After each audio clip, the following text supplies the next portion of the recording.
you doing, mate? You all right? Not too bad. I'm just going to adjust my computer settings a bit. Yeah, no problem. We can hear you. That seems all right. I haven't done a Zoom meeting before, so excuse my That's all right. virgin, so to speak. Hey, you started. okay? You started well because your audio works straight away. Because Zoom usually has this conflict with audio sources, so so that went It's well. notorious, is it? Yeah, I've done quite a few of these because I think I mentioned in the email about the other festival, and we've interviewed about 40 people so far about their films.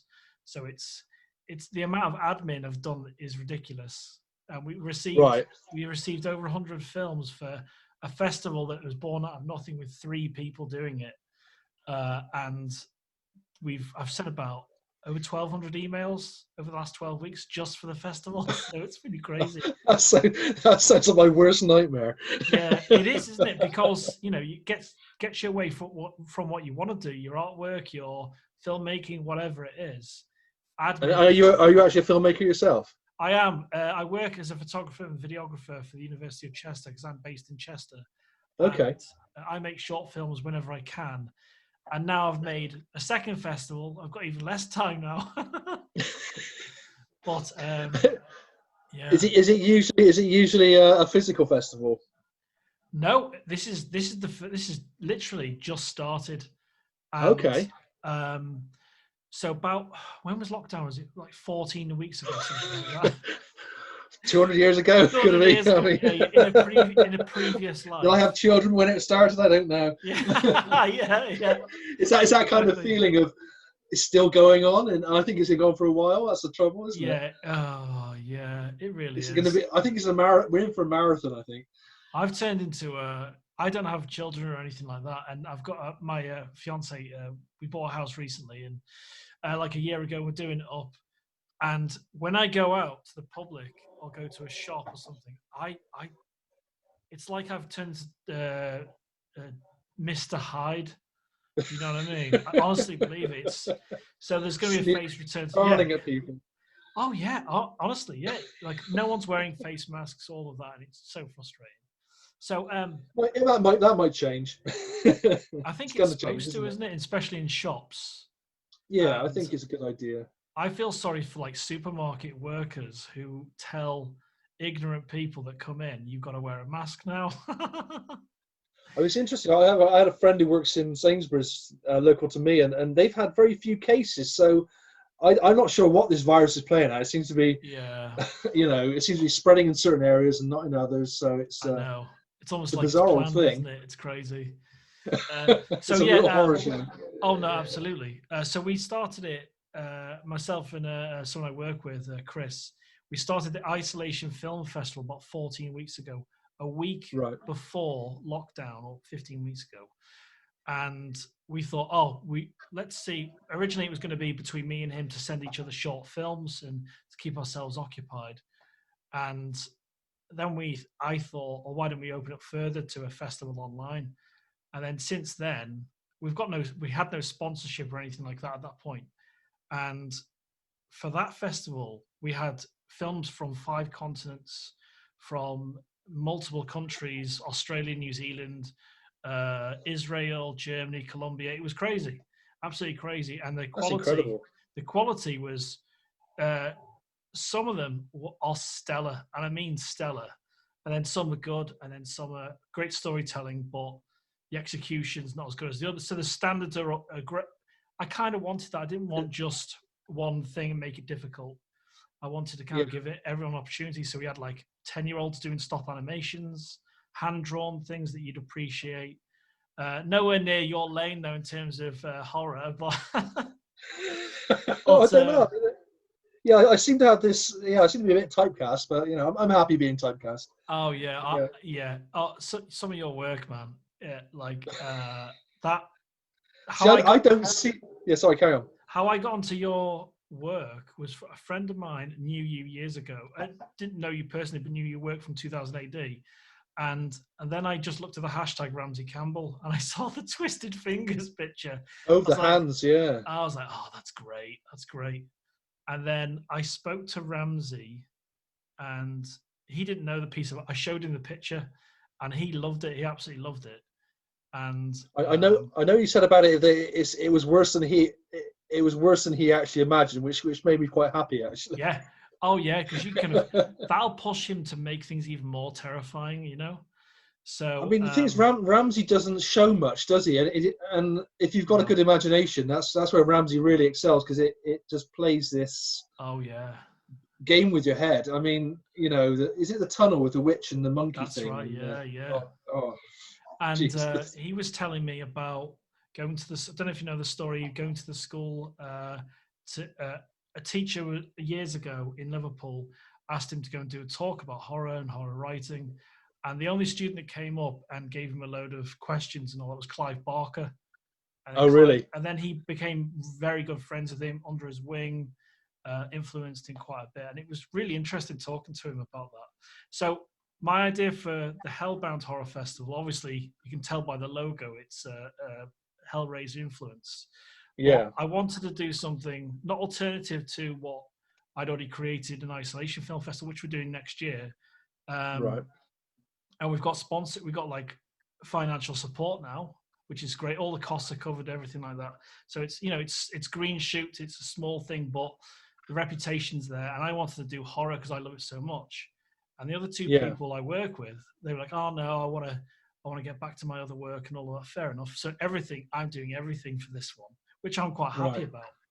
And then I thought, so on the previous one we had a cinematographer for mainly music videos called Vance Burberry, who's worked with everyone. He shot Sweet Child of Mine for Guns N' Roses. Oh, really? He's massive. Yeah, absolutely. He's worked with Alice Cooper, Garth Brooks, Britney Spears,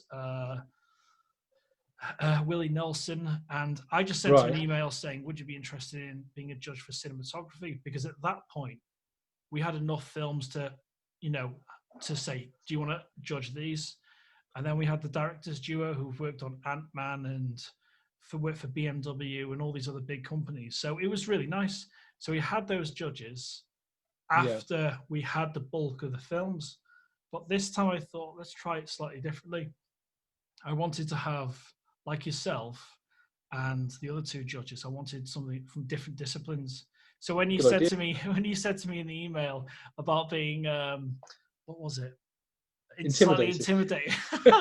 I understand that in terms of the sheer volume of work that say Ramsey puts out. But don't be intimidated, because this is the whole point of what I wanted to get. And then obviously Alex Proyas confirmed with me, and then I sent that to you in the email. It's just incredible, because you and I both agree that Dark City is a phenomenal piece of work and influenced the Wachowskis with The Matrix. It's very underrated, isn't it? I think. Oh, visually, it's absolutely stunning. It's one of the best, isn't it?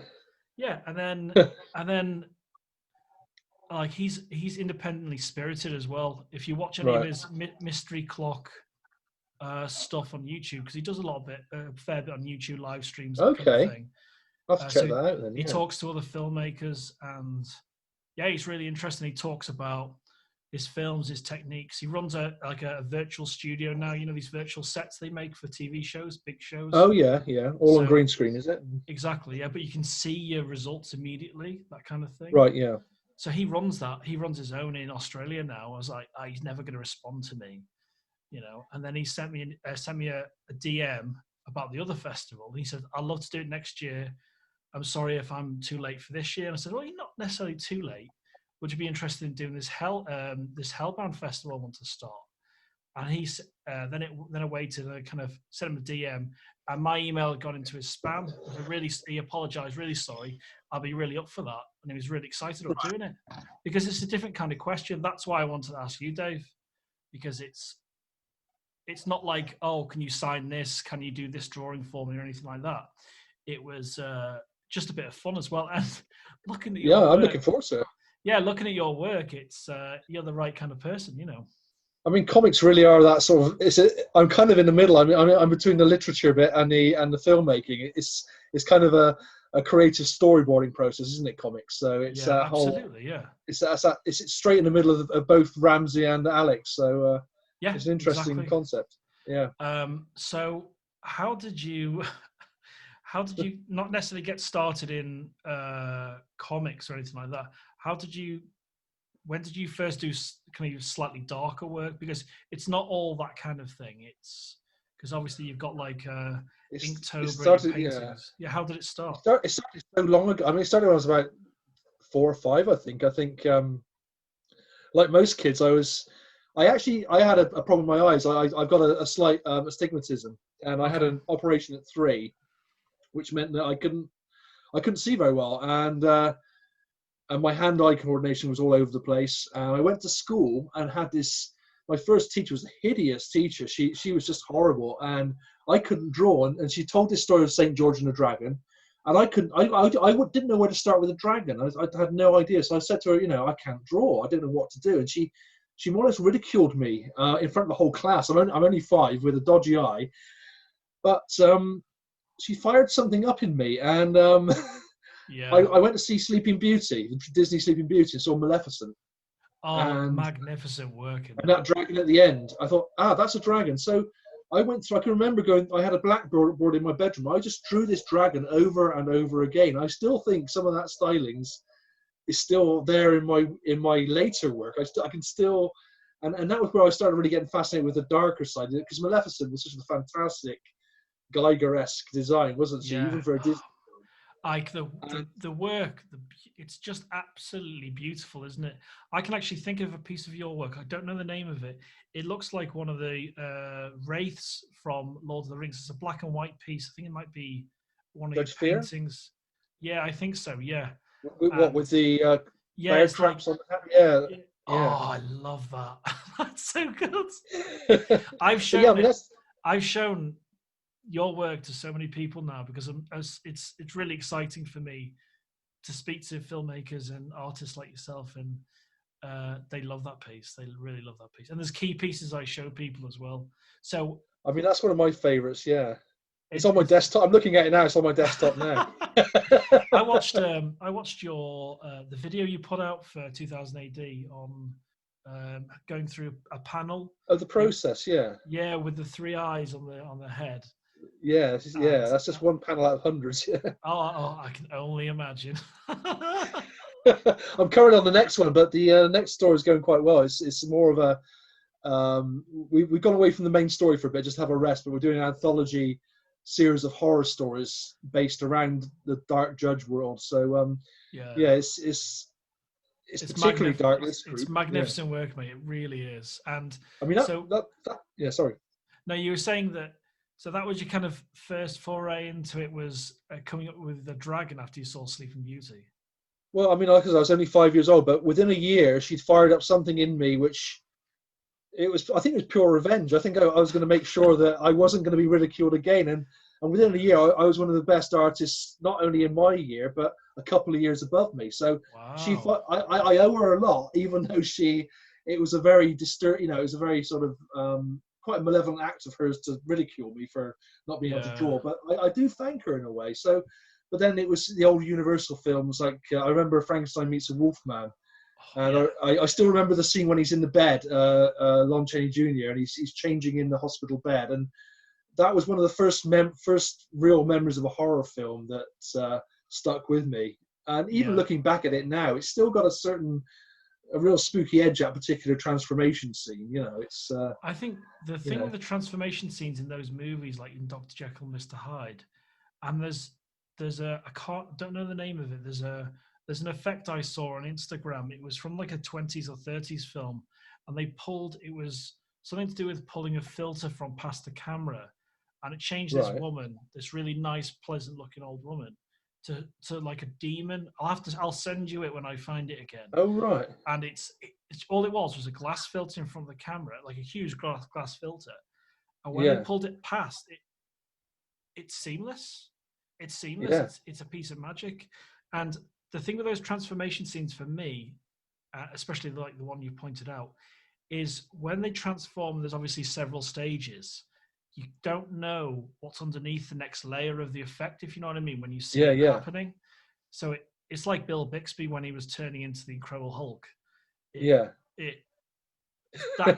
think that those transformation scenes for me were the most effective, when something kind of, like the John Landis American Werewolf in London. It's a magnificent piece of work by Rick Baker.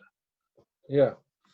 I particularly like the Howling. I mean, I remember the Howling transformation used to get me because, and I like the fact that they said was it that was Rob Bottin, wasn't it, who did the Howling? Yeah, genius, absolute genius.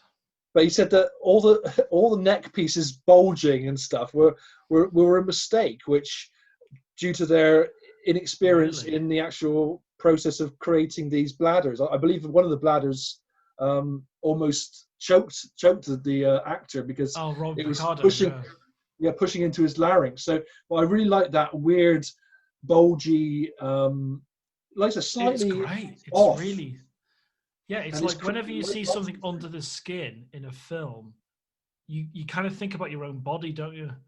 And when you see that effect, that bladder effect, I didn't know it was like a bladder. I didn't know it was a mistake. It's a magnificent effect, and I think he's in like a pawn shop or a sex shop or something, isn't he? And that's the first time, yeah. He's in the booth, and oh god, it's such a good transformation scene. It really, really is. I mean, there's a second one, isn't it? When he's in the doctor's office and he's been covered in acid or something, and he's half his face is missing, but he has this change come. Oh no, he's actually with the main actress Dee Wallace, and I think the bladders were there on purpose, but I think some of them just went out of control. But I also like there's an element where you can see the actual artistry, because he chooses a Japanese demon mask as part of the design of the lips go up, and suddenly you're looking at a demon, an Oni demon from sort of Japanese theatre. I can see that now. I can see that. I didn't think about it. I can totally see that now. Yeah. And you think, obviously, it's a lot of influences going on. He's obviously introducing, monsters from other places and other cultures, which that amazed me. I thought, wow, that's a great, because it's so obvious that it must be intentional. Yeah. So it looks you could just swap it with a demon mask from Japan. You go, wow, that's absolutely. I can picture it. You're absolutely right. Yeah, take a look next time you see that scene. And no, I do love it. There's something very kind of raw and scary about the very end with Dee Wallace turning on TV. It's very scary. It's like something about the way they shoot the screens, and she's doing a news broadcast. Do you see it completely turn at the end? She turns like a teddy bear or something like that, isn't it? It's like a chihuahua, but I think she said she didn't want to be one of the horrible werewolves. She didn't want to look like one of the, the foul werewolves, which were, the sort of obvious ones from earlier on. So she wanted a special blonde Barbie werewolf, I think, slightly. Oh no! And have you seen the second? Have you seen the second Howling? The one with Christopher Lee. It's so bad. Yeah, that's awful, isn't it? It could be Howling 3. It could be. I can't remember how many there are, but the one with Christopher Lee. There's like 7 or 8 now, isn't there? Oh no, it's so bad. Like the thing is, you and I both know if they make another one, it's going to be CG effects, and then you lose all the authenticity, and that's It's such a lost art form now. That's why Rick Baker retired, because of getting pushed out by CG. Again, he did the Wolfman, didn't he? I quite enjoyed the Wolfman. I must admit, it's a guilty pleasure. I quite enjoyed that film. Yeah, I quite enjoy that. And you've got Benicio del Toro, you've got Anthony Hopkins, who's an absolute legend. And some hideous effects as well, and it worked quite well for me. I just enjoyed it. I wasn't getting too worked up that. I mean, I think there's a mix of CGI, wasn't there, and practical going on, but it worked. I think the look, like is it like a medical examining room when he transforms on the table? The look of the Wolfman, I think it's probably the best looking Wolfman. Yeah. It's so, like, the bulk of him, the ripped shirt, the fur, everything. It's really well done. And it really is. There's a nod back to Lon Chaney as well, yeah. Oh yeah. I've gone through periods of watching black and white and everything, so I love it to bits. I watched what did I watch last night? I've started using Arrow Video and Shudder on Amazon. So I watch a lot more horror now. Especially with the festival starting up soon. And I started watching what was it? Unfriended Dark Web, and it was about being on a webcam like this. Okay. And then the group ended up going on the dark web by accident.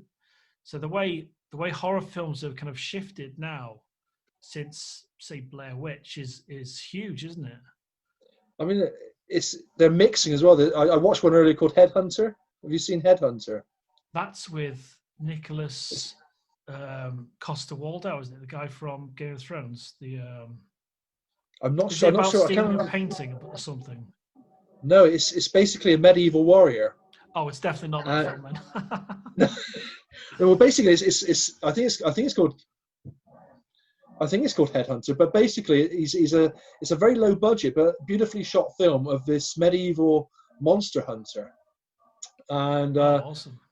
He lives in this sort of rundown shack. He's lost his daughter or his wife. I can't quite remember. I think it's his daughter, and he's hunting down a whole series of monsters. So he's obviously being called from somewhere. You hear this bell, and he puts this horrible leather jerkin on, all covered in spikes and bits of nastiness. It's very, very dirty looking. Yeah. And then he goes off and fights, comes back with hideous wounds and scratches across him, packs his body full of this black stuff he keeps in jars, which regenerates his body, and then he goes out. But he's obviously hunting down a particular monster. I won't give him too much away, but it's just basically just him and going off and fighting these creatures, and it's a fascinating film. I'll send you a link if I can. I think it's called Headhunter, but I'm gonna write that down. Yeah. No, sorry. Go you'll just see a great warrior in leather armor with a kind of a full face mask, like a quite Viking looking thing. It looks a bit like a games cover, but it's actually cool. It's quite a fun film. But yeah, it's a good monster film, good practical effects as well. So obviously you don't necessarily draw conscious influences on your work from, say, a film like that, but do you ever kind of catch yourself when you've designed something, see, oh right, that reminds me of this? Do you ever kind of catch yourself doing that at all? I'm trying to think now, because my process tends to be, in the early days, I would draw on other people's work and horror films. That's how you get started, isn't it? Yeah, but now I tend to use a lot of. I like quite a lot of real life documentary stuff. So, I've got books of the Capuchin preserved bodies and things, and some of that is really horrific. I mean, it's obviously proper dead bodies, but it just gives that realism. You can just jump off on. You're not actually taking it from anybody else who's created something. I'm trying to generate my own stuff. So I'm finding weird anatomy models people have done, or stuff which is based in reality more than anything these days, especially with the Dark Judges, which is a lot about dead people being killed off, and that's my process now. And dreams, I get weird stuff come through in dreams, I can imagine. But sometimes I wake up and that's where the Dark Judges stuff came from. I just dreamt they attacked my family one night, and my boys woke me up at the right moment for me to drag them into the real world. And I just did some sketches, and that's how I got the Dark Judge work with 2000 AD. They were different enough that they obviously hit a note with the editor and with the fans, say, "Oh yeah, this is a new take on them." So was that the kind of Judge Death stuff and all of that? Was that how you started with 2000 AD? I mean, I started with a guy called Pat Mills, who created 2000 AD with a comic called Toxic many years ago. But that went a bit horribly wrong with finances and the business side of it. But it was a good start with one of the top creators in the country. So that was good, but it didn't. It had a slightly bitter and sour end at the end. But that's life, that's business. Yeah, absolutely. It happens. 2000 AD it's been the last 4 or 5 years really for me.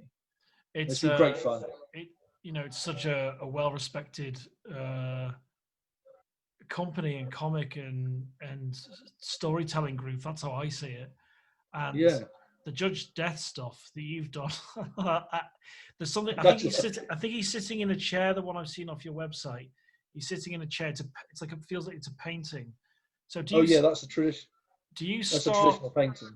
Oh really? So do you physically paint as well? And that sounds stupid, like a stupid question, but do you paint as well as draw on your? I like to, but with the comics, I tend to do digital work because I'm getting on a bit. I'm not super old, but my eyes aren't as good as they used to be. So trying to paint comic panels in real size now. It's much easier on a computer. I can zoom in and also I can compose better on the computer. I don't have to. It's much easier to do a sketch and get rid of it or change a position, or usually with layers and everything. You'd usually draw a pencil thing. I really like that drawing, but it's in the wrong place. But with a computer, you go, I can just shift that over now. I don't have to rub it out, or it's a much easier process. But I do like to do paintings when I get a chance. So, like the paintings I've seen of, I think it was Wolfman, the Lon Chaney Jr. one. I love that. That's one of my go-tos. I think it's on. I think it's in Inktober or the painting section of your website. Oh, the black, the grey. The kind of grayscale ones, that was a draw, black and white drawing. That was, So there's that one. There's the clown with the kind of sucking thing on the guy's neck that's on the main page. Yeah. That's Pennywise. Yeah. So some of these are the kind of key markers that, like, I've seen some of your other work and that I show other people. And as soon as I show other people your work, they can see the kind of they see the darkness in it, but they see the kind of beauty in it as well. Well, that's nice. Honestly, it's really stellar work. And, well, thank you very much. That's one of the reasons. Like when I saw the Ramsey Campbell picture, the twisted fingers with a nun. I think it's a nun, isn't it? Have you read the story? I've not read the story. I've only seen the picture that you've done. I recommend it. It's good. It's a very interesting take on. Yeah, it's a take on hell, which is quite, as usual, it's Ramsey Campbell, so he twists the narrative a little bit. So, quite considerably. Absolutely, yeah. And it was really nice. A friend recommended I should contact Ramsey Campbell, and I didn't realize I really kind of knew of him. Even before reading any of his stuff, I'd seen the Horror Cafe thing with John Carpenter, who was it? Roger Corman, Clive Barker, Lisa Tuttle. There was like his whole horror group. And in 1990, the BBC were envisioning this whole series of the Horror Cafe, the Comedy Cafe, and doing this whole thing about the experts and the best in the field, bring them around the table and trying to come up with the best joke or the best horror film or story. Right. And Ramsey Campbell's one of the people around this table sat next to John Carpenter. And right. He was telling me about that, and that's how I kind of got onto him. And then is that actually on YouTube, or is that a film? Yeah, just go on YouTube. Go on YouTube, Horror Cafe. You'll see it's an hour and 29 minutes. It's worth it. It's absolutely worth it because you've got Roger Corman. I'll just get a pencil and make a note of it, or make a note on my phone. So it's Horror Cafe. Yeah. Sorry, this is not very professional, is it? No, go right ahead. I leave all these bits in anyway. Oh, that's okay. I don't mind people seeing the. Yeah, there you go. Yeah, okay, I'll have a look at that. It's really good. It's really, really good. So it's Campbell and Carpenter. It's Campbell, Carpenter, Clive Barker, Roger Corman. Barker. There's a playwright and writer as well, and it's Lisa Tuttle, who's another horror writer. And that was kind of one of the jumping off points for the festival, was like, I want to kind of curate horror films from all over the world. That's what I want to do. And I have no idea how many we're going to receive. I've already had messages and people are kind of signing up to a newsletter, so to speak. A newsletter sounds so old, doesn't it? Antiquated. But people have signed up on the website to find out more information. So no one outside myself, you, and a couple of other people know about your involvement yet. And I want to kind of keep this as simple as possible for you as well, because it's going to be incredibly exciting telling people about your work and showing. So what I envisage, and I know you suggested kind of maybe you could recommend the pieces of art I could show, and then I'm going to do an introduction about your involvement, and then show a clip of this. Kind of like I don't know if you saw the little video with my announcement with Ramsey Campbell's little video in it. I've just had a quick look at the Ramsey Campbell YouTube interview you sent me. Did I see the interview? Yeah, there's like an hour and there's a minute and 29-second little video. Oh, I might have missed that one. Oh no, I'll send you that one separately. But I kind of want to do the same thing for you, and I'm going to do staggered announcements about how to submit, that kind of thing. Yeah. And so, yeah, anything you could recommend from your repertoire of work to kind of gotcha and, turn people's stomachs, that would be ideal. There's probably stuff hidden away which doesn't. Yeah, I don't know. I mean, yeah, I'll see what's in my sketchbook, because there's some quite unusual stuff in the sketchbook which don't always get seen. So I'll curate some stuff for you and see what I can. That'd be great. Yeah. Send your way. I can do things like do a fake Flickr book thing where it flicks through your artwork and that as well. So I kind of want to make a special announcement about yours, and I'll do the same thing with Alex Proyas's footage as well. Yeah. Because obviously I can find clips of his films online. And what did you think when you heard about the other judges? I've always been a huge fan of Ramsey from early, since I was a teenager. So yeah, I mean, I've actually illustrated a couple of books for Ramsey. He was with a publisher called PS Publishing, who do his short stories, and I did a couple of covers for them for Told by the Dead, which is another series of short stories he does. But yeah, I did a corpse with a World War II or World War I gas mask on it. It's quite hideous, so I'll send you that one as well. Yeah, but yeah, I mean, me and Ramsey have sort of I've never met Ramsey, but professionally we've kind of bumped into each other in terms of projects now and again. Yeah. But the Hands was just my love story to his work, really. I've done it about 3 times actually. That's the one you like is the latest one, which is a more detailed. Oh, I see. And I think the best one yet, but I might do it again sometime. Yeah. But yeah, I'll put some stuff together and see what I've got. That'd be great, man. Yeah. The one you did for the latest one for Ramsey, it's a similar approach to that Batman piece of work that's on your site as well, isn't it? Oh, the Batman, the Batman one, yeah. Yeah, the Batman. When I showed, who was it? I showed one of the filmmakers from the other festival, and he said that looks like a statue, in terms of how it looks and the effect of it. It looks like he's cut out of bronze. He absolutely loved that, and some of that stuff's fantastic. And I didn't realize it was Pennywise on the main page of your website. Oh, you mean the clown, yeah. Yeah. Yeah, I did it for just little Stephen King fans. There's a Salem's Lot painting as well. Yeah. There's a small girl floating above the snow with a teddy bear. And yeah. Teddy bear in one hand and a dead baby in the other. As you do. As you do, yeah. So, has kind of horror movies been an influence, or have you loved them for quite some time? Yeah, I think so. I mean, I can remember, Evil Dead when it came out and watching it, because Evil Dead had this reputation around it when I was about 13, which must have been what? God, that's like 35 years ago, 13, 14 years ago. It had this reputation of, God, this is the scariest film ever. So me and my sister went out to this video store. We shouldn't have bought it, but we got this Evil Dead down to watch it when my parents were at work. Yeah. And we were sort of watching it from around the corner because we thought, what are we actually going to about to watch? But we watched it through, yeah. But you look at it now, you wonder why it was so scary, because it's quite dated now in terms of its effects, but it still has that. Yeah. That's something about it. I think with horror films or horror stories, they got to have that. There's something about them. It's like with Clive Barker or Ramsey Campbell. It's not necessarily the subject matter; it's the way they approach it. I think that.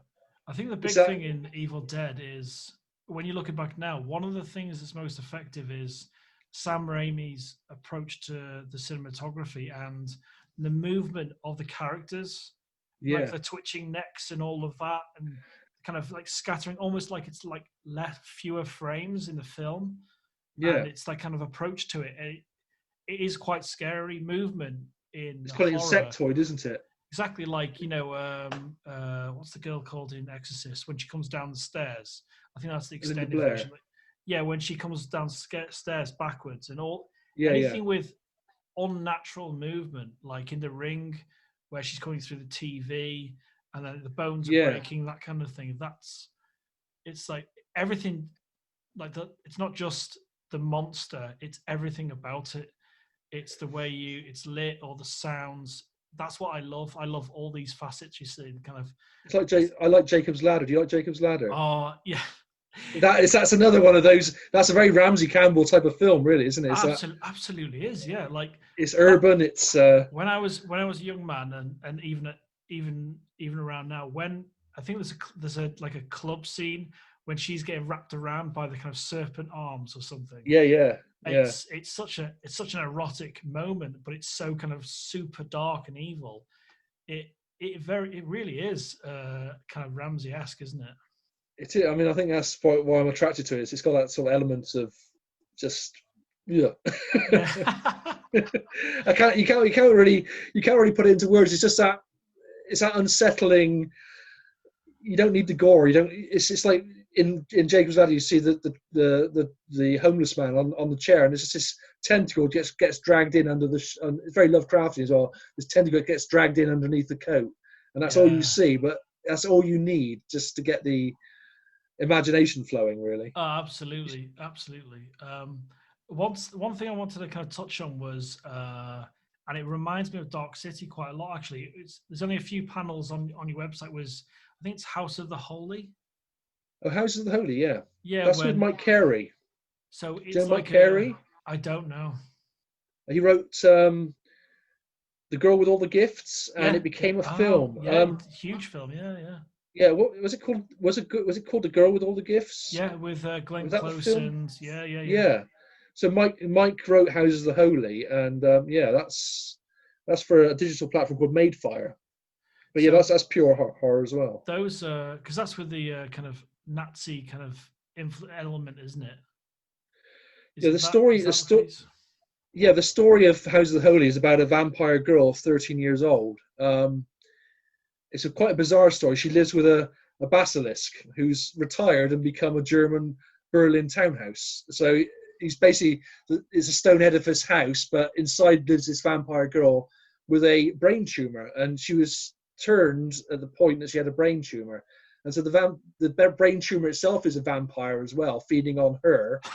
And I'm going to get this now. I'm going to get this because I want to read that. That's so good. It's on a digital platform, Madefire. We're still working on it because of lockdown. Madefire's gone into it's called House of the Holy. It's on the Madefire digital platform. Yeah. There's some quite innovative. You might enjoy it because it's got some. It bridges that gap between comics and motion pictures because it adds in motion parts and sound. So as you read it, some of those things I absolutely love. And when I saw the panels for that piece of work, and I watched Dark City again recently, obviously because Alex has kind of joined you and Ramsey, and some of those panels remind me of some of those sequences when he's trying to escape in the early parts of Dark City. Yeah. So it all feeds in. Oh yeah, all feeds. It's like the circles that everyone's in, because I know that. I think Alex Price would love that one. It's such a twisted idea that the actual tumor's a vampire as well.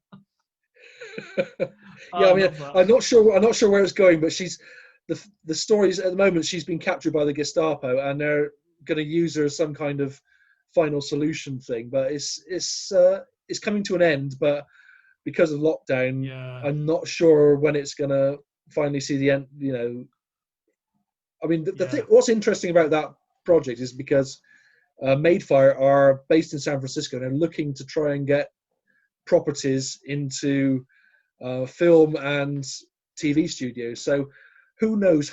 Maybe one day, or hopefully, it might end up as a TV series or something. But you never know. It's such the imagery is really strong. That's what I can say for it. Yeah. It just takes someone to see it, doesn't it? It takes one person that likes the idea and takes it forward and shows it. And Mike's a fantastic writer. He really is. He's very good. Yeah, I mean, I'll introduce him because he's a very lovely guy. He'd probably love to get involved in anything you do as well. He'd be more than happy to. Do, yeah. It's such a twisted set of ideas. I love it. And I remember there's an episode of The X-Files with a touring circus where there's a brother that lives on this guy's chest. So it's not like a twin. It's like a growth that killed. Basically, there's people getting killed in this touring caravan troupe, and obviously Mulder and Scully go to investigate. and they figure out it's something small that can get through small spaces like tombs or something. And it's actually the brother that attaches himself to his bigger brother, who's a kind of regular sized guy. Right. And it's really twisted, and it's kind of, they've got a not symbiotic relationship, but if one dies, the other dies effectively. Okay. It's that just reminded me of that. I'll have to check that out. Yeah. I'll find the episode name. I think it'll be on Amazon. That so Circus X-Files. Okay. I haven't seen a lot of X-Files. It's one of those things I didn't quite get into. You know, there's shows you don't quite get into, or you don't have time for, or you know, you see the odd one. But there's a couple. There's one I particularly like, about quite a satanic one, about a woman. Basically, I think she's the devil. She's running a school. There's lots of German. It's a German-based one. It's not Dark, is it? A series called Dark. I'm not sure. It's got a lot of hexy stuff and satanic imagery and snakes. That sounds good. It's an X-Files one, but I can't remember the name of it. But yeah. It's an X-Files episode. Yeah. Is it where she's like the nice teacher? I think she gets away at the end. Yeah, she's basically demonic. It's pure supernatural, that one. It's not. There's no, at the end of it, there's no doubt really that they just dealt with something completely overpowered and something that they couldn't put in a box in any way, shape, or form. But I think there's scenes in chemistry labs in that episode as well. That's the one, yeah. With like a big snake or something as well. Yeah, and a lot of satanic stuff going on. I love all that. I do love it. Now the thing is, a few years ago on German TV, it was the first place it appeared. The HD 16:9 versions were kind of randomly released. So they shot the X-Files in 16:9 widescreen, but they cropped it 4:3 because most TVs in the mid to late 90s were all square 4:3 TVs. Yeah. And when I saw a widescreen HD version, like a rescan, because it was all shot on film until the last 2 years, it looks incredible now. I think it's all on Amazon Prime, but it's absolutely stunning. So when you see that film scan and it's in widescreen, it's because I'm a huge fan of it anyway, because I like the Monster of the Week episodes, that kind of thing. Yeah. It's like when you saw the rescanned version of Star Wars, not the new effects, but the cleaner image. You know, cleaned up. Yeah. I'll have to get into X-Files again. I'll have to start watching them again, I think. Yeah, please do, man. Like the early stuff. The early stuff is good. There's some really dark stuff in there, and the music. Yeah. I used to watch it years ago on my own, and I used to get my palms would sweat and all of that, you know. Yeah. And that's one of the reasons I kind of started this whole thing now, is sometimes I doubt, why do I love horror? Because I sometimes I'm just like, I feel like my guts are going to be churning, you know, by certain films and certain ideas. Like this idea of this. I'm just going to plug my computer because I think it's losing its power a minute. I'm just going to make sure we don't run out of power. Hang on a second. Oh. Let's see if I can plug it in. I realise that this battery doesn't last long on my laptop, and it's the only thing with a camera and batteries. I see. Yeah, okay. Well, I think we're okay now. So it's I just like the idea of being affected by something, you know, like when I saw Clive Barker's Hellraiser for the first time, it wasn't necessarily the absolute torture, but it was how awful Frank is as a character, the lead character, you know, the one that escapes hell. Yeah. He's the worst thing in it. Yeah. He's the darkest character in it because he's manipulating everyone. And even the second one, the doctor's a terrible creature, you know. What's the line? It's, I recommend amputation. And then these things come out of his hands, you know. I quite enjoyed that one, I must say. The second one was quite good as well. Yeah, the second one is. But this is good. It's as good as Frank's girlfriend. It's Frank's wife in it as well. Is that? She is. Yeah, she's great. She's in the first one, isn't she? She's hideous as well, isn't she? Oh, she comes back through the mattress. Oh yeah. there's something really scary, and you've seen this on your research for the dead body stuff. It's when you see like the idea of a human form just with the muscles and no skin. Yeah, it really is quite terrifying. But that's what we all are. I know. Yeah. And there's something about the violation of the human body or the flesh that's really terrifying. You know, something so close to home. I mean, I'll just get something. You might want to see it, but this is this is an example of my body. I don't know if you can see it, but is that the German? That's not the recent one, but this is ancient anatomical work. But yeah, there's some. I'll just show you. It gives you an idea of where I get ideas from. Amazing. It's called the Fragonard Museum, and it's just yeah. There you go. If that isn't Hellraiser. Oh yeah, look at that. And that's in a museum, so it's stuff like that which yeah, that's great. yeah, Fragonard Museum, so yeah, it's worth looking up if you want some creepy old stuff. I went to a museum in Cologne a good few years ago. I can't remember the German doctor's name. He was on a Channel 4 show. It was not anatomy. Werther, wasn't it? Yeah, and he was just basically you can actually donate your bodies to him. And it'll display you in different forms in different ways. He's mentioned in that book. I think this guy I just showed you is the early sort of early 18th century, late 18th century version of the German guy. Yeah. So. Oh God, it is terrifying. Like the human form can be very terrifying, you know. Yeah. And the one thing I saw in that museum there's actually a donations book at the end where you can sign away your life. Effective. Honestly, there was, and then it actually features in Casino Royale when he goes to Miami. It's the museum where he kills the guy, and the German doctor, and there's cameras that go past him. And I saw it was a pregnant woman, and it was cross sections of her unborn child inside her. But when because I think they covered in plastic or something, all different parts. I'm not quite sure. I think it's injected. It's injected in, isn't it? It's a form of embalming. Yeah. And fascinating stuff. Yeah, there was a disconnection because my brain was just telling me it was not real, you know. And but yeah, you are looking at real. I went to his show. I think he had a show. I think I went to see it, and yeah, you got to really keep reminding yourself we're real people at one point. And I know it's incredible, man. And yeah, and hopefully we'll get to see some really. I'm not into kind of torture porn kind of thing when it comes to like Saw or anything like that. No.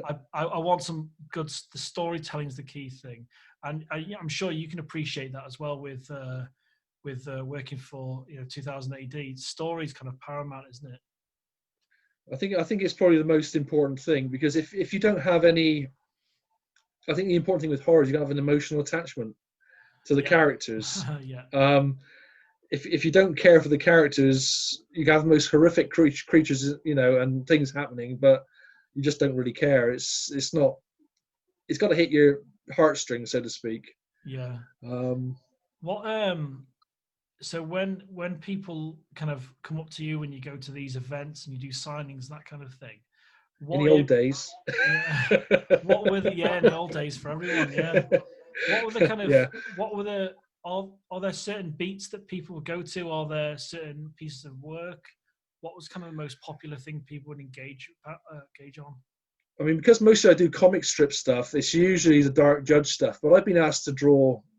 I went to a Belgian convention. I was asked to draw a rabbit holding a sword in the shape of a carrot, wearing the skin of Donald Trump, which I did.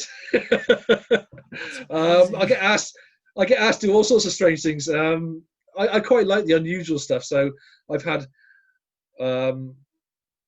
pandas, and I have to look through my sketchbook because it's all like old photographs and stuff of things that have been taken. But yeah, those are the most interesting things. But usually it's because I'm actually I'm not as dark as people think I'm going to be. Yeah. and I laugh. Yeah, because you're a lovely guy. I laugh, and I think most people who've never met me think that I'm just this sort of dark, twisted creature that. Yeah. But eventually they start. Oh well, can you draw something completely weird off the? It's usually something grotesque and weird, but I don't get usually asked to draw really cruel stuff. Which I wouldn't do anyway necessarily. Although the comic strip I do does get quite cruel, but that's part of the story. It's exactly. It's got to be done. So when you kind of come up with a new character, or you're asked to kind of approach something with a fresh kind of look, what kind of stages are there to that, or is it? Because I can only imagine you can't just go straight to using your Cintiq, designing a piece of work. What are your kind of stages? I'll show you. I mean, it's a bit makeshift, but I'm on. This is book 5 of Dead World, so I've done 5 sketchbooks so far. But yeah, I mean, they start off kind of designs like this. I draw in. That's beautiful. Yeah. I draw in my sketchbook, and I do little sketches and drawings. And just this is going in my latest strip. That's gorgeous. As you can see, that's from that. So all these designs end up somewhere. I spend more time on this sometimes, sort of some dark motorbike thing. But yeah, so basically, and that's the final, the final page. So it gives you an idea of. So it starts off in a sketchbook with the script. I look at what's needed. Spend far too long doing that because I love doing it. Yeah. And then I go into just use the computer to design the page, because it's far easier to compose the page on the computer screen than do it by hand.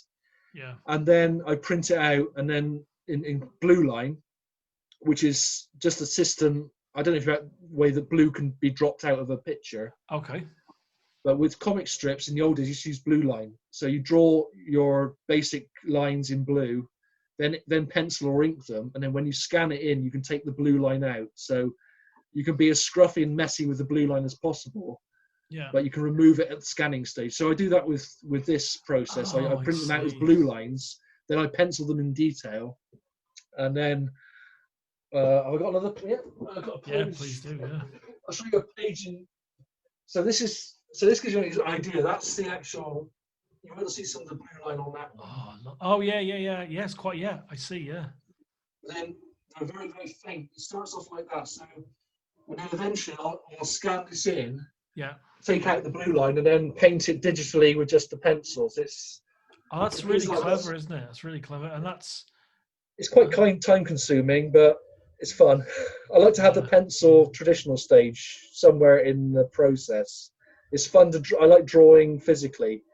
So did you go to kind of fine art school? I did for a couple of years. I went to a graphic. I couldn't get into fine art school. I was. How did you not get in? I was told. I mean, my art teacher was very disappointed because he thought I was a shoo-in. I'd get in easy, but I think they didn't like my weird stuff.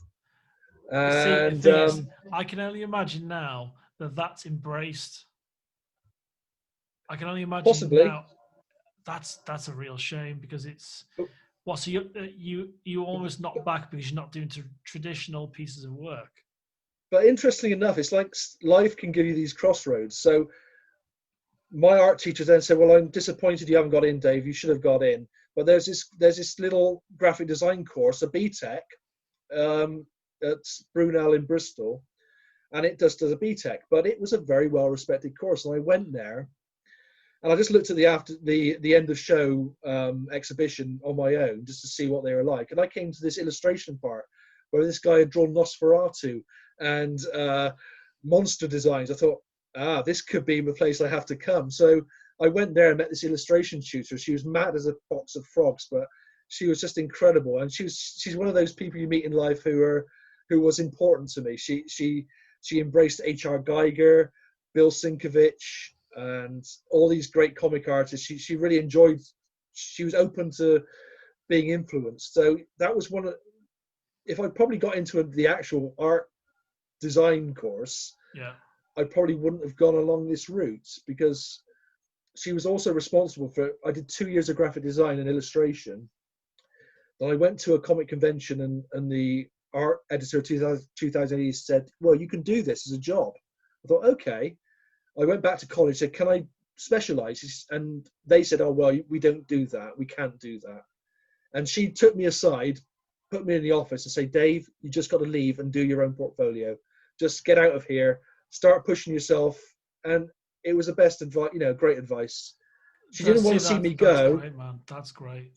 She didn't want to see me go, but she realized that I wasn't going to learn what I needed to learn here in this college anymore. So, but it's life stages, it's processes, isn't it? They're the people that rarely come around, and if you can embrace it the right way and take that advice and see the honesty in that advice, it's obviously it's been one of those touchstones in your career that is paid off really well. And it's special to have those people. I had a history teacher that I did sixth form in history, and it was disaster doing sixth form. And she was a big influence with how I approached work and how I approached courses or absorbing information about my own interests. And every time I saw her years after, I thanked her every single time, because they rarely come around. And sometimes you don't realize how influential these people are. And good and bad, yeah. Luckily, God, I had the bad beginning, but I've had a couple of good art and illustration tutors who put me on the right track. But that's great, man. I think you'll be open to it and not be too. I mean, my first art teacher at school, he said he regretted not pushing me harder, and I was 16. I thought I knew it all, and he was trying to push me into doing more observational drawing from life, basically pushing my technique to a higher level. And he was right. I should have been doing that, but I want to draw monsters all the time. I realized that he was happy for me to do that, but I wish I'd followed.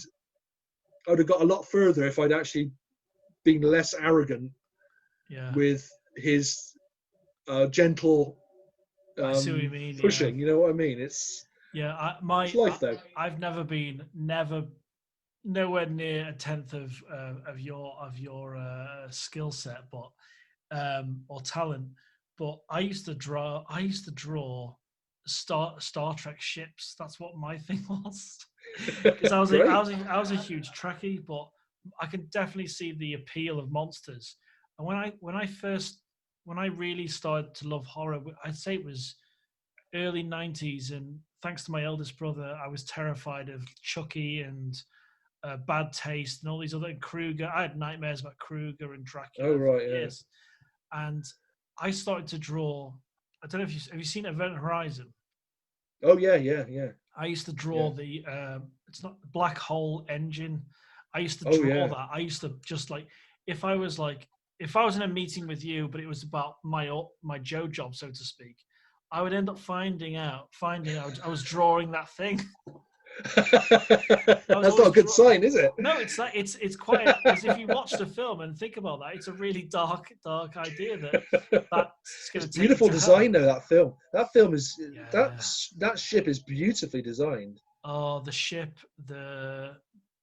it's I think it's maybe it's underrated. Aren't they remaking it? It's great. That'd be cardinal sin. I know. Aren't they going to remake it though, or make a series of it? I'm not sure. I would give. I hope not. But yeah, I once sent a tweet to John Carpenter because he's a big gamer, and I said to him, "Oh, what are you playing at the moment? What are your favorite things?" And he said Dead Space. I absolutely love Dead Space. Yeah, he loved it. Can you imagine a John Carpenter Dead Space film? So I mean, I think the one game which gave me nightmares was Silent Hill 2. That really did me in. Yeah. Did you ever play Alan Wake? Or hear of Alan Wake? Oh my God. I can only play it for 20 minutes and I get a chill and sweat and all sorts. Oh, really? It was basically, it's not survival, but you're stuck. It doesn't sound stuck in the woods. It's got great story. When I play games and single player stuff now, I rarely do. Yeah. I go for stories paramount single player. That's where I'm at, like The Uncharted games on PlayStation are stunning. The story is okay. full adventure. But Alan Wake was the equivalent for kind of horror and scares. And it didn't have any weapons. There was no weapons in the game. It's all torch and finding out what happened to people, and you're in the woods. And it was just the music and the swirling. If you got your headphones on playing it, I'd feel exhausted after half an hour. I never finished the only it. Game, I never finished the only it. game, yeah, I know. The game which did that for me was Alien Isolation. Oh, same thing. I could not play that for more than half an hour without my heart going, "Oh, I've had enough of this." It's great, but that's another one I didn't finish. Purely because I didn't finish that either. It's too tense. Exactly, yeah. And if we get any films like that where it gives you tense or the vibe, it'll be great. It'll be really great because that's one. If you like story-driven one, I do recommend. It's quite a simple game. It's a slightly low budget, but beautifully shot. It's called Plague Tale: Innocence. I'll have to write that down. Have you heard of this? No, I've not. It's set in medieval France during the plague. There's huge piles of rats coming out the floor, eating people. But it's about a story about a young teenage girl and her brother trying to get across medieval France. Wow. He's got something in his blood, and it's very much story-driven. And a bit of stealth, not a huge amount of action, but the atmosphere is fantastic. That's the key. And when the rats come out, you keep the rats at bay with torches and flames and stuff. But there's this hideous mass of just writhing, slimy black rats with little red beady eyes. It's good stuff. Yeah. So what have you been watching recently, or kind of horror wise? What's in your wheelhouse at the moment? Good question. I can't. I mean, lockdown sort of made me a kind of, my memory's hopeless, but there is stuff I think most of the time, I haven't been watching much horror. I've watched. I've enjoyed things like I watched Parasite, which is kind of a horror film. Yeah, that's pretty good. Yeah. That's one of the most recent films I've watched. And did you see Invisible Man, the new one? The Blumhouse. Not yet. No, not yet. I've got that lined really up. Good. It's so clever. So you've got like shots of, say, the Elizabeth Moss. She's in so many good shows, and she's a fantastic actress. So it's kind of flipped where, you know how Claude Rains' character in the original goes mad effectively with what he's doing. Okay. It's a similar story, but it's like a $5 million film or something like that. So the budget's small, and what Blumhouse has done for horror in filmmaking is fantastic. It really is to be marveled. Have a look at Blumhouse's. He's the producer, Jason Blum, and he helped Halloween come back. And his thing is low budget. Get filmmakers, give them a chance, but low budget. So Universal, after the disaster they had with The Mummy with Tom Cruise, because it barely broke even, and they were going to do this dark universe thing where Johnny Depp was going to be Invisible Man, Javier Bardem was going to be Dr. Jekyll, Mr. Hyde. Right. And that's actually Russell Crowe. So they had there's photographs of all these actors together. They were going to do this huge thing, and because of The Mummy and Tom Cruise, it didn't work. It basically cost $300 million, made 400, which is nothing because the marketing's always twice the film or a third of the film, whatever. And then Jason Blum, who works for his own production company, he produced. Was it Get Out? Get Out, yeah. That was obviously a huge success in many ways. And he was given control of the Universal monsters. And when I thought, I was really kind of doubtful about this, because I thought it was going to be like when I saw the trailer, I thought it was going to be about gender politics and pushing an agenda in a film, and I'm not a huge fan of that unless it's done the right way. Right. When I saw Invisible Man and the focus was on the person being affected by the Invisible Man, and it wasn't the actual person who was invisible. It's so well executed. It's really great film. Yeah. And the shots of her where she's kneeling down and she's looking down the corridor of the house, or angled shot of the room, and you feel as though you can see the Invisible Man. There's something so terrifying about the way they shoot it. I think you'll really dig that. It's really, really well executed. I mean, I think the films which I'm really into at the moment are things which are slightly off key. So I quite enjoyed The Lighthouse, and the scoring, that's amazing. And Stalker. So I've just watched Stalker a couple of months back just before lockdown, and Stalker blew me away as well. I mean, I'm quite into these kind of slightly more off-key stuff. Yeah. Have you seen Midsommar? Not yet. No. No. Midsommar is Hereditary. Oh, so good. Okay, I've heard a lot about that. Yeah. Hereditary is probably the scariest film since Wicker Man in terms of in the daytime.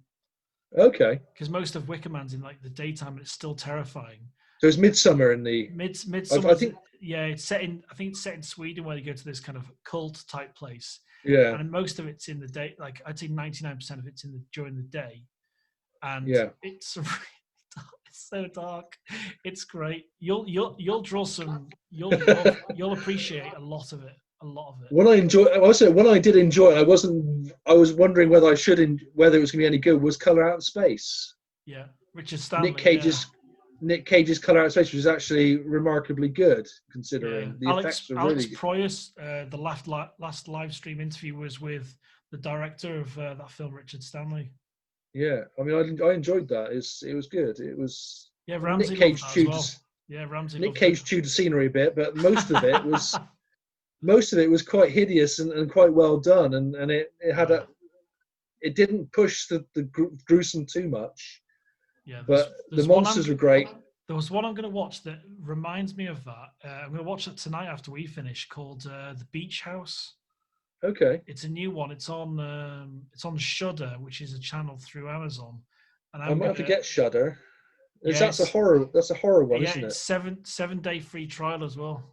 Okay. So you can cancel it within the 7 days, and then you don't have to pay anything. But there's Arrow. What's that called?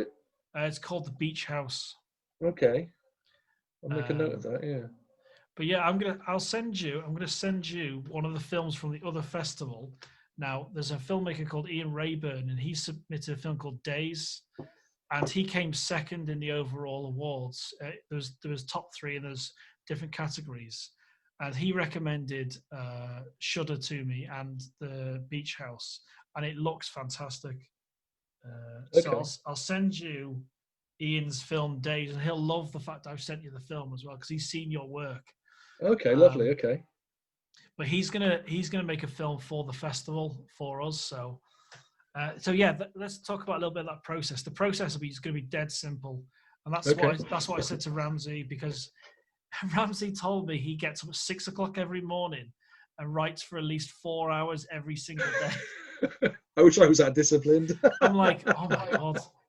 It's crazy. It's crazy. And I wanted to make it simple because everyone's got busy lives, obviously, with family and work and stress and everything. Juggling, yeah.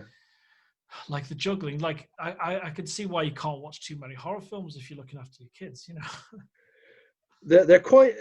The trouble is they want to watch them. I mean, my youngest of 8 really wants to watch it. He really wants to watch. He really is. But they're fascinated because they haven't watched it. Obviously, I'm not letting them see it. Yeah. I can remember I was in Scotland a couple of years back. They were a lot younger, and I think it was when we were first seeing the first designs of Pennywise for the new film. Yes. And my son looked at each other. What's that? So it's about a clown which lives in the sewers and eats children. And immediately they were hooked. They wanted to know what the story was about. And I think kids they just devour this stuff. There's a morbid center to children who, but I'm very careful what they do see. But you know, it's. Are they curious about what you do? Do you show them your work? Now and again, yeah, they know what I do. They watch me draw. They know that I do monsters and weird stuff. And do they ask you to do any drawings? No, they do a lot of the drawings themselves. I mean, awesome, they draw an awful lot. I mean, my youngest is pretty good, to be honest. Even though I'm not biased, I would criticize him, but he actually has got that. He will draw anything going. I mean, my eldest is more of a cartoony guy. So he likes Peanuts and the more cartoon stuff. But they like bizarre stuff on Netflix. Like there's a thing called Clarence about this young kid at school, but it's got this grotesque it's quite a grotesque South Park, sort of light South Park feel to it. But yeah, it's quite bizarre. It's quite weird, and it's got Clarence, I have to check that out. Yeah, I quite enjoy it. It's quite funny. So yeah, carry on. So the number of films it all depends on what we get, and it was easier to kind of send out the films last time in the other festival because we kind of had a number. We had a number in mind what we were going to get. We projected we were going to get like 40 to 50 films after a few weeks of getting the films in, and then it ballooned and it was like over 100. So it was a really kind of great process, and we were so happy curating people's films. And on YouTube we've only released the winners and the honorable award winners so far, because we want to kind of drip feed people. Then at one point towards the end of the year, we're going to put all the films available for people to watch, because I think it's the fair thing to do. And yeah, it's going to be a fun process. And then there's going to be, I think I sent you the dates. It's going to be like a 3-week window where it'll be about 25 minutes of films total. Right. And then it's picking one and then recording a video, which I can always help you with, talking about why you picked it, not naming it until towards the end. So it's going to possibly go in a live event, so to speak, on YouTube on the 30th. So if we pre-record that, say, a couple of weeks before that, we can then put it into whatever that live event's going to be. Okay.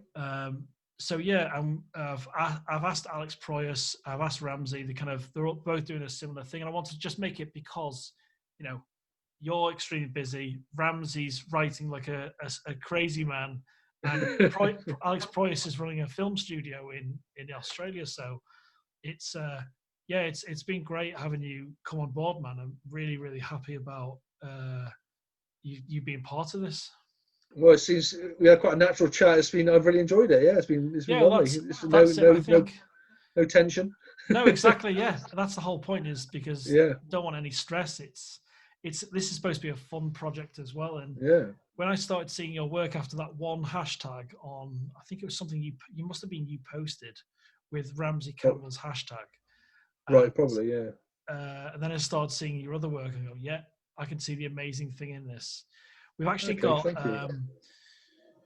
we've got an artist from Moscow who does seriously disturbing phone covers and pieces of art that I'll probably link you to at some point. And we're trying to get to work with them to design a T-shirt or a design for a T-shirt for the festival. So we're gonna try and do like 1 or 2 merch related things that pay. It's kind of a non-profit approach, and then the money goes back to the artist. So we're trying to do that with them as well. Yeah.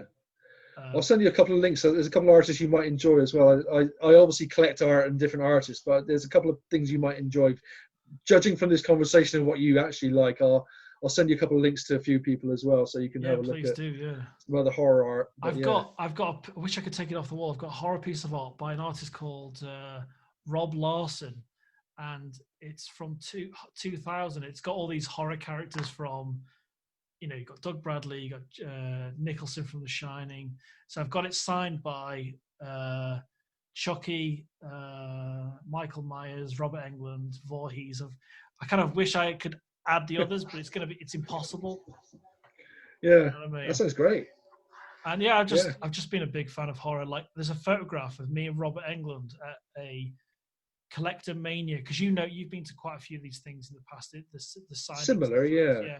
So I went to one in Milton Keynes, and it was when Freddy versus Jason it was the same year as Freddy versus Jason. I really enjoyed that, and it was a Q&A before Freddy versus Jason on the big screen. So I think Q&As before films are better because you get excited again, and then the film you're watching is there. So I've got this photo of Robert Englund and Jason and the chap that played Jason Voorhees in that film, and Englund's got his hand over my head like Freddy Krueger's glove, like he's going to take my scalp off. And when every so often when I look back at those photos, there's a good few years ago, it just reminded me, oh yeah, I used to get scared shitless based on this guy. Like, wonder why. There was an image. The darkest image I remember was being in some sort of weird high chair, and him feeding me my own stomach. That was, and it always stuck with me. And I've not watched them in a mature capacity now. All right. Because I don't know whether it'd be the same effect or not. You know what I mean? No, you don't want to sort of ruin it, do you? No, exactly. Yeah. So, yeah, I really appreciate you coming on board, Dave, and it's been a pleasure. Yeah, being on this little podcast. So, hopefully, I'll persuade Alex to be on an episode as well, and I'll send him a little segment of this. So, the Ramsey Campbell one's private, so I'm gonna release that at some point before the 1st of August when the submission process opens. Just to kind of build up, amp it up a bit. And what I'll do is I'll put that montage together. If you want to send me what you'd like to see or recommend that people would like to see, or if there's different pieces of work you can think of, that kind of thing, that'd be great. Yeah, lovely. Okay, no problem. And then I'll put that montage together. I'll send it to you first, make sure you're happy with it.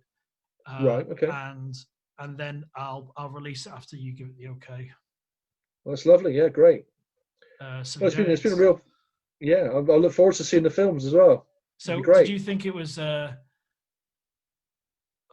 So I sent you the email on the website. So was it like a bit of a shock? What was your kind of initial reaction to being asked to do something like this? Was it different to your normal requests? Oh yeah, it's different. Yeah, I mean, I kind of usually it's usually people just wanting magic cards signed. So I mean, unfortunately, I think it got a bit lost in the spam. Your email. That's why it took a while to get to you. But I think it was different enough to think I'd love to do this. That's it'd be good fun. That's very cool. It's great, isn't it? Like yourself, because I know you said you're intimidated, but they got people from 3 different disciplines, and it's great to have that. And I think it's perfect having 3. I think that's what we're set for now. And I didn't even get to ask you or mention World of Warcraft, but I saw your work years ago, and I hadn't even realized it was a guy with kind of tiered armor. It's the second picture on your World of Warcraft stuff. And millions of people have seen your work now, and it's that's how I originally saw your stuff, and I didn't know who you were at that point, So. Oh yeah, like some of those big demon things with like the huge dragons with the 2 heads and the light. Oh, it's great stuff, man. It's pretty. Yeah, it's good fun stuff. I mean, it's quite hard to do stuff for them because it's they have to keep it very much on model now. Yeah. There's not as much room to. I don't do anything for them now because it got rather tense trying to get the right shape of orc tooth or the right type of armor. It did. I found it quite constricting. I think my partner said, "No, you got to lose this job. It's doing your head in." Yeah, it's like like Rick Baker and the effects, like the amount of notes and everything he's been given. Like I can only imagine the kind of notes you were getting from Blizzard because it's such a massive company now as well. When there's big money, billions of pounds, it's my God, it kills the art a little bit. It's art by committee. Yeah, and art by committee doesn't work very well. No, and that's what's great about 2000 AD. It's very free. It's a very I just get on with it. The editor doesn't get too involved. He's happy what I do, and it's a wonderful way to work, really. Absolutely, yeah. And thank you very much, Dave. This has been great. It's been a pleasure. Thank you very much. We'll keep in touch. I'll send you the messages every so often on email and that, and I'll send you some of those links I've discussed, like days and a few other bits and bobs. I'm going to check out Headhunters as well. That sounds great. Is it Headhunter or Headhunters? I'll have a look. I'll send you a link. Type in Headhunter and see if you get a shot of what looks like a computer game cover for a Viking game, but it's leather, dirty armor. That sounds I think it's called Headhunter. He just hunts monsters, but it's quite low budget, but it's got a real nice. Yeah, it's got, like I said about these films, it's got a feel to it, which you go, this is hitting the right notes here. One little last question: have you ever been asked to do movie posters or concept art for film or any TV? I was asked once by the guy who did Solomon Kane. He did the second Silent Hill, but I was asked to do some work for that, but that didn't come off. But no, I haven't done much film stuff, to be honest. I'm open to it. I've got, I think, about 500 film posters from the last 30 years or so. I've like bits and bobs here and there. and I've got like Dragon Slayer. Have you seen the Dragon Slayer poster? It's a a beautiful, long time ago, beautiful one. It's not the greatest film, but the poster is amazing. It looks watched it recently. It's quite like Peter. It's quite a dark film, isn't it? Yeah, it is. Yeah, and the poster reminds me of Hero Quest, and it's got like a vibe to it, And I just realised that my Hero Quest I've got fully boxed at home is £150 worth now. Crazy, isn't it? Which is crazy. People have gone crazy for these original board games. Anyway, I know it's a little tangent, but yeah, I really do appreciate your involvement, Dave, and I'll keep you up to date, mate. And I'll send this interview to Ramsey, and I'll send it to Alex when I speak to him next as well. Okay, thank you very much. Because I'm appreciate sure, Alex. I'm sure I'm going to mention the House of the Holy, and I'll send him those shots as well, because I think he'll really dig that stuff. I'll try and find the link from Madefire as well. Yeah, please do. I think you've got to pay for it, but we'll see. I'll see what I can manage. No, anyway, Alex, it's been a pleasure. Absolutely, man. All those things I can mention during the little adverts and stuff we make as well. That's great stuff. Well, thank you, Alex, and talk soon, I hope. Yeah, see you soon, mate. Yeah, take it easy. Take care then. Bye-bye. I'll hit the leave button, shall I? Yeah, bye-bye.